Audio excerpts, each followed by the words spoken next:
ये है talks news network और आप देख रहे हैं पॉलिटॉक्स, राजनीति का कच्चा चिट्ठा। दिल्ली विधानसभा चुनाव से ऐन वक्त पहले दल बदल कर दूसरी पार्टियों में गए नेताओं के लिए केवल आम आदमी पार्टी ही लॉटरी खोलते हुए दिखी।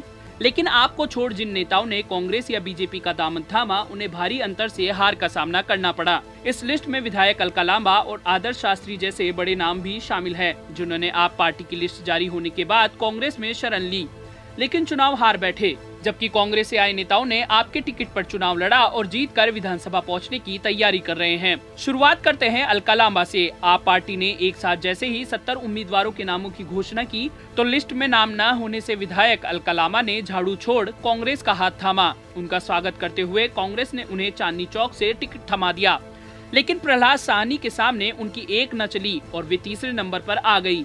हाल इतना बुरा हुआ कि उनकी जमानत तक जब्त हो गई। चांदनी चौक से कांग्रेस उम्मीदवार अलका लांबा को 3881 वोट मिले। वहीं आपके उम्मीदवार प्रहलाद साहनी ने बीजेपी प्रत्याशी सुमन कुमार गुप्ता को 29,584 वोटों से हराया। जबकि पिछली बार अलका लांबा ने आम आदमी पार्टी के टिकट पर 18,287 वोटों के अंतर से जीत हासिल की थी। अब आते हैं लाल बहादुर शास्त्री के पोते आदर्श शास्त्री पर।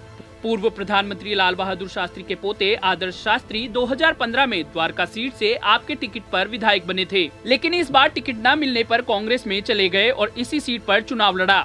यहाँ त्रिकोणीय मुकाबले की उम्मीद थी, लेकिन हुआ कुछ अलग। आदर्श मुकाबले में दूर दूर तक नहीं दिखे, यहाँ तक कि जमानत भी नहीं बचा सके। आपके विनय मिश्रा पहले और बीजेपी के प्रद्युमन राजपूत दूसरे नंबर पर रहे। आपसे निकलकर बीजेपी में शामिल हुए कपिल मिश्रा को मॉडल टाउन से जीत की पूरी उम्मीदें थी, लेकिन मुकाबला उतार चढ़ाव का रहा।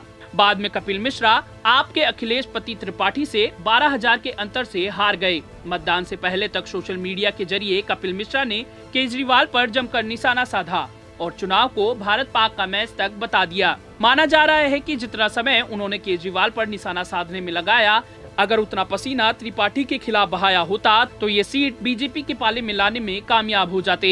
इनके अलावा आपसे बीजेपी में गए पूर्व विधायक सुरेंद्र पाल सिंह बिट्टू भी तिमारपुर विधानसभा सीट से चुनाव हार बैठे।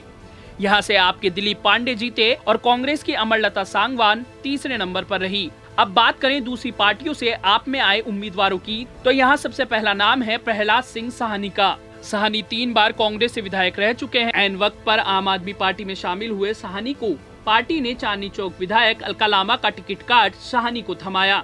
लांबा नाराज होकर कांग्रेस में चली गई, लेकिन मुकाबला हुआ साहनी और बीजेपी की सुमन गुप्ता के बीच। यहाँ साहनी ने बड़े अंतर से जीत दर्ज की। कांग्रेस से सांसद और विधायक रहे महाबल मिश्र ने अपने बेटे विनय मिश्रा को ऐन वक्त पर आम आदमी पार्टी में शामिल कराया। विनय कांग्रेस के टिकट पर पालम विधानसभा से चुनाव लड़ चुके हैं। उन्हें द्वारका सीट से आपने अपना उम्मीदवार बनाया। इस सीट से आदर्श शास्त्री विधायक थे, लेकिन उन्हें विनय मिश्रा पर तरजीह नहीं मिली। केजरीवाल की लहर ने उन्हें इस सीट पर जीत दिला दी। अगला नाम है हरिनगर वार्ड से कांग्रेस पार्टी की पूर्व पार्षद राजकुमारी डिल्लो की, जिन्होंने लिस्ट आउट होने से केवल 24 घंटे पहले आपकी टोपी पहनी। उन्हें हरिनगर विधानसभा सीट से उम्मीदवार बना मैदान में उतारा।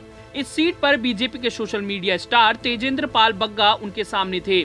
हालांकि शुरुआत में डिल्लो थोड़ी पीछे चल रही थी, लेकिन बाद में राजकुमारी ने रफ्तार पकड़ी और उसमें बग्गा बह गए। इसी तरह बवाना विधानसभा के रोहिणी वार्ड से पार्षद और समाज सेवक जय भगवान उपकार भी उसी दिन आप में शामिल हुए।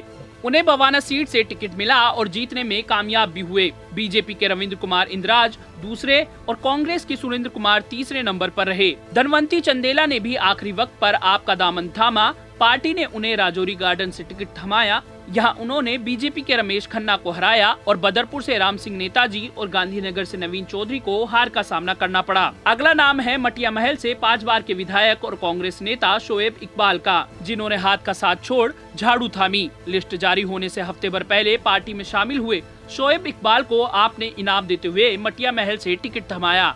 इस सीट पर हालांकि कांग्रेस ने भी मुस्लिम कार्ड खेलते हुए मिर्जा जावेद अली को अपना प्रत्याशी बनाया। बीजेपी की ओर से रविंद्र गुप्ता मैदान में थे, लेकिन एक तरफा मुकाबला बनाते हुए शोएब इकबाल ने ये सीट आपकी झोली में डाल दी। हालांकि शोएब इकबाल को पार्टी में लेने की तीखी आलोचना हुई थी, लेकिन जीत दर्ज कर शोएब ने सबके मुंह बंद कर दिए। पॉलिटॉक्स ब्यूरो, दिल्ली। ये है टॉक्स न्यूज नेटवर्क और आप देख रहे हैं पॉलिटॉक्स, राजनीति का कच्चा चिट्ठा।